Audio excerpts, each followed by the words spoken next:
Hello, good evening class. आज हम जो डिस्कस करेंगे, अभी क्या हुआ है कि एसएससी सीजीएल के अंदर एक न्यू यूडीसी की पोस्ट ऐड हुई है। इसे बोलते हैं अपर डिवीज़न क्लर्क। तो आज मैं इसके बारे में आपको बताता हूँ, क्योंकि मैं भी अभी एमईएस के अंदर वर्किंग में हूँ। तो यूडीसी हम लोगों के साथ में क्या वर्क करते हैं, तो आज मैं पूरा आपको बताऊँगा। इसके बारे में डिटेल में डिस्कस करते हैं। अगर आपको उसके बाद भी कोई भी डाउट आता है तो फिर आप मुझे कमेंट में पूछिएगा, ठीक है। तो आज मैं वैसे हर चीज़ क्लियर कर देता हूँ कि ये होती क्या है, क्या इसका वर्क रहता है, पूरा मैं आपको बताता हूँ। तो इसमें आपको क्या ध्यान रखना है, सबसे पहले मैं इधर चलता हूँ, ठीक है। तो जो आप सभी लोगों को डाउट रहता है, वो एक डाउट सबसे ज़्यादा रहता है आप सभी लोगों को, कि इसकी पोस्टिंग पॉलिसी के बारे में आप सभी लोगों का डाउट है कि जो पोस्टिंग पॉलिसी होती है वो क्या रहती है।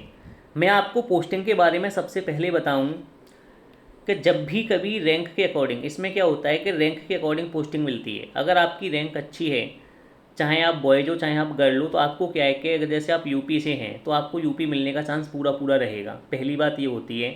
क्योंकि मैं इसको किसके बिहाफ पर बता रहा हूँ, बिहाफ ऑफ एसएससी जेई। क्योंकि एसएससी का जो एग्ज़ाम होता है एमईएस में, एसएससी जेई के थ्रू जो पोस्ट होती है ना एमईएस की, मैं उसके बिहाफ पर आपको ये वाली चीज़ मैं बता रहा हूँ। एसएससी के थ्रू क्या होता है कि जब भी कभी भी आप सेलेक्ट होते हैं एसएससी के थ्रू एमईएस में, तो सबसे पहले आपको किस जॉन में जाना है वो आपसे जॉन अलोकेट करवाए जाएंगे, ठीक है। अगर आपको एमईएस मिलेगा तब। अब एमईएस मिला आपको तो आपको जॉन भी फिल करना पड़ेगा। जॉन फिल करके आपको जो फॉर्म है वो हेड क्वार्टर भेजना पड़ेगा। अब वहाँ होता क्या है कि जो भी जॉन आपको मिलेगा उस जॉन की लिस्ट वो आपको भेज देंगे, या कभी कभी भेजते भी नहीं हैं। वो ऑलरेडी क्या करते हैं कि अकॉर्डिंग टू रैंक, अभी मैं लास्ट 2 ईयर का ये डेटा बता रहा हूँ कि 2 साल से ऐसा होने लगा है कि जिसकी रैंक अच्छी है उसको अपना होम स्टेट, या जिस जैसे यूपी का है तो उसे यूपी मिल गया है, उसे सेंट्रल रीजन मिल गया है, ठीक है। वही सेम चीज़ अगर मैं यूडीसी की कंपेयर करूँगा, जैसे आप सभी लोग परेशान हैं कि यूडीसी में होता क्या है, अपर डिवीज़न क्लर्क, इनका वर्क क्या रहता है। तो वर्किंग तो एक एज ए क्लर्क ही रहता है। या तो आपको रिपोर्ट बनानी पड़ेगी या आपको लेटर्स तैयार करने पड़ेंगे एमईएस के अंदर, ठीक है। उसके अलावा कोई ज़्यादा वर्क नहीं रहता। 9 to 5, अगर मैं बात करूँ 9 to 5 की ये जॉब है, ठीक है। आप अच्छे से ये काम करोगे। और एमईएस में क्या रहता है कि वेनसडे और सैटरडे आपको क्या मिलेगा, हाफ डे मिलेगा, ठीक है। 2 दिन आपका हाफ डे रहता है, उसी में आपको काम करना होता है। कोई ज़्यादा वर्कलोड नहीं रहता है, आप अच्छे से काम कर सकते हैं। एक तो ये वाली बात आपको समझनी है। अब हम सभी लोग बहुत ज़्यादा परेशान हो रहे हैं कई दिन से कि इस पे उसको हम क्या भरें, इसके बारे में कोई हमें डेटा नहीं मिलता। तो मैं आपको वन बाई वन हर चीज़ में आपको बताता हूँ कि इसमें करना क्या है आपको और किस तरीके से आप करोगे। सबसे पहला क्या होता है कि आपको बात करूँगा मैं पोस्टिंग की। अभी आपका जॉन अलोकेशन होगा तो आपको पोस्टिंग कहीं भी मिलती है। तो पोस्टिंग मिलने के साथ साथ आपको क्या है कि डरना नहीं है। पहली बात, आपको कोई भी किसी भी टाइप का फियर नहीं होना चाहिए, because you are in MES. आप किसके लिए काम कर रहे हो, देश के लिए काम कर रहे हो। जब आप देश के लिए काम करेंगे तो आपके अंदर किसी भी टाइप का कोई भी फियर नहीं होना चाहिए, पहली बात। दूसरी बात क्या होती है कि जहाँ भी आपको पोस्टिंग मिली, जैसे सपोज दैट आपको सदर्न कमांड मिली, ठीक है। तो आपका होता क्या है कि जैसे मैं जेई की बात बताऊं, जेई लेवल पे क्या होता है कि अगर आप जेई हैं और अगर आपको सदर्न कमांड मिलती है, तो जब तक आप जेई से एई प्रमोट नहीं होंगे, जेई टू एई जब तक आप प्रमोट नहीं होंगे, जब तक आपको सदर्न कमांड में ही आपको डाला जाएगा, ठीक है। अगर आप जैसे ही जेई टू एई प्रमोट हो जाओगे, जेई से आपका एई में प्रमोशन हो जाएगा, फिर आपको ऑल ओवर इंडिया आपकी पोस्टिंग हो जाएगी। तो पहले आप सदर्न कमांड में थे, अब आप ऑल ओवर इंडिया में कहीं भी भेजे जा सकते हो।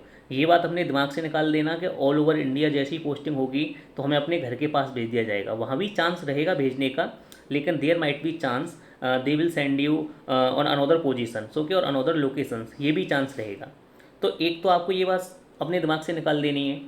सेकंड, अगर मैं आपसे बात करूँगा, सेकंड में बात करता हूँ रेजिडेंस की। जैसे लोगों को डाउट रहता है कि सर इसमें रेजिडेंस का क्या सीन रहता है, कैसे हमें रहना होगा। अगर मैं रेजिडेंस की बात करूँगा, रेजिडेंस में क्या होता है कि जब भी कभी मैं एमईएस की बात करूँगा, तो एमईएस क्या होता है कि मेरे पास में आर्मी के लिए काम करती है, ठीक है।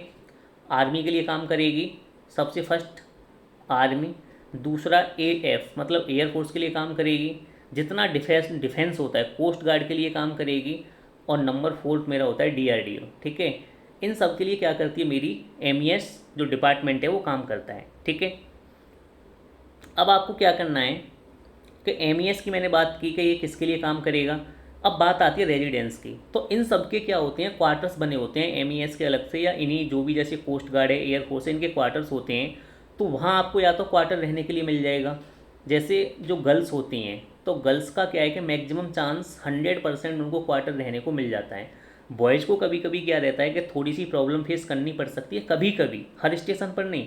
मैं बोल रहा हूँ रेयरली आपको प्रॉब्लम फेस करनी पड़ेगी कि आपको आउटसाइड रहना पड़े, otherwise 100% you will get the quarter in residential area. जो भी उनका रेजिडेंशियल एरिया होगा, आप उसके अंदर 100% आपको क्वार्टर मिल जाएगा। ठीक है, तो रहने की आपको टेंशन नहीं लेनी है। क्वार्टर नहीं मिलेगा तो आपको एचआरए मिलेगा, तो आप बाहर भी रह सकते हैं। जो भी सिटी होगी XYZ, उसके अकॉर्डिंग आपको एचआरए मिलेगा। Then you can take room outside. Okay, this is the first. दो चीज़ मैं आपको बता चुका, एक पोस्टिंग की बात, एक रेजिडेंस की बात। पोस्टिंग में मैंने आपको बता दिया कि जो गर्ल्स होती हैं, गर्ल्स का क्या होता है कि ज़्यादातर वो कोशिश करते हैं होम पोस्टिंग दें। एसएससी जेई के अंदर यही होता है, जितनी भी गर्ल्स हैं उनको हमेशा वो होम पोस्टिंग देते हैं। अगर वो यूपी से है तो उसको हमेशा क्या मिलेगा, यूपी मिलेगा।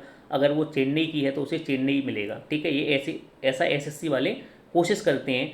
तो मुझे लग रहा है कि वही सेम रूल जो यूडीसी की जो पोस्ट है एसएससी सीजीएल के थ्रू होने वाला है, उसमें भी एमईएस के लिए यही सेम रूल रहने वाला है, पहली बात। अब मैं अगर नेक्स्ट बात करूँगा, आपका रेजिडेंस की मैंने बता ही दिया। रेजिडेंस का गर्ल्स को तो मिलेगा ही मिलेगा, बॉयज़ को हो सकता है, अगर होगा तो मिलेगा, लेकिन कभी कभी कई स्टेशन ऐसे होते हैं कि वहाँ आपको हो सकता है कि प्रॉब्लम फेस करनी पड़ सकती है। तो आपको कोई भी टेंशन नहीं लेनी है। उसके बाद में अगर मैं फैसिलिटी की बात करूँगा, तो फैसिलिटी में क्या होता है कि आपको एक तो कैंटीन की फैसिलिटी मिलेगी। ठीक है, अब कैंटीन में क्या है, दो तरीके के कार्ड होते हैं। एक होता है ग्रॉसरी कार्ड, ग्रॉसरी में जैसे अपना जो भी जो डेली यूज में जो आइटम्स होते हैं, जो सामान हम यूज करते हैं, उन्हें हम ले सकते हैं, उसे ग्रॉसरी कार्ड बोलते हैं। एक होता है लिकर कार्ड, लिकर मीन्स जो वाइन होती है, जो दारू होती है, वो वाला कार्ड जो हम लोग सिविलियन होते हैं उनका नहीं बनता है। ठीक है, तो फैसिलिटी में समझ गए, आपको कैंटीन की सुविधा मिल जाएगी एक एक्स्ट्रा, और आपको ओनली ग्रॉसरी कार्ड मिलेगा। आप उस पर कुछ भी परचेज कर सकते हो, इवन आप बाय कार भी खरीद सकते हो। उसके बाद में वर्क, वर्क क्या रहता है यूडीसी का, रिपोर्ट तैयार करनी होती है। आपको कोई भी सेक्शन मिल जाएगा एमईएस के अंदर। एमईएस के अंदर E1 से लेके E8 सेक्शन होते हैं, तो इनमें से आपको कोई भी सेक्शन एक मिल जाएगा। उसके अंदर जैसे E1 E2 E3 में आई थिंक LDC रहता है, तो आपको E8 सेक्शन मिल सकता है, E2 सेक्शन मिल सकता है। कोई भी सेक्शन मिलेगा तो वहाँ आपको क्या काम करना है, बोली रिपोर्ट्स तैयार करनी होती है, लेटर्स बनाने होते हैं। वो भी आपको ज़्यादा टिपिकल नहीं है, आसान है। उसके बाद में नेक्स्ट आता है यूनिफॉर्म। कोई भी यूनिफॉर्म नहीं होती है, ओनली फॉर्मल ड्रेस होती है, वो आपको पहन के जाना है। नेक्स्ट है आपका ट्रांसफ़र पॉलिसी। ट्रांसफ़र पॉलिसी में आपको ऑलरेडी डिस्कस कर चुका हूँ। ट्रांसफ़र पॉलिसी में आपको क्या करना है, ओनली एक ही चीज़ समझनी है कि अगर आपको जो भी जोन अलोकेट होगा, जिस भी जोन में आप जाओगे, उसी जोन में आपका ट्रांसफ़र होगा जब तक आप प्रमोट नहीं हो जाती हो। ठीक है, तो आपको टेंशन नहीं लेनी है, कहीं भी आपको कोई भी जोन मिलता है, आप अच्छे से जॉब करने आइए। वर्किंग एनवायरनमेंट बहुत अच्छा रहता है, कोई भी किसी भी टाइप का प्रेशर नहीं है, तो आपको बिल्कुल भी टेंशन नहीं लेनी है। ठीक है, ये चीज़ आप समझ लो अच्छे तरीके से। Thank you class.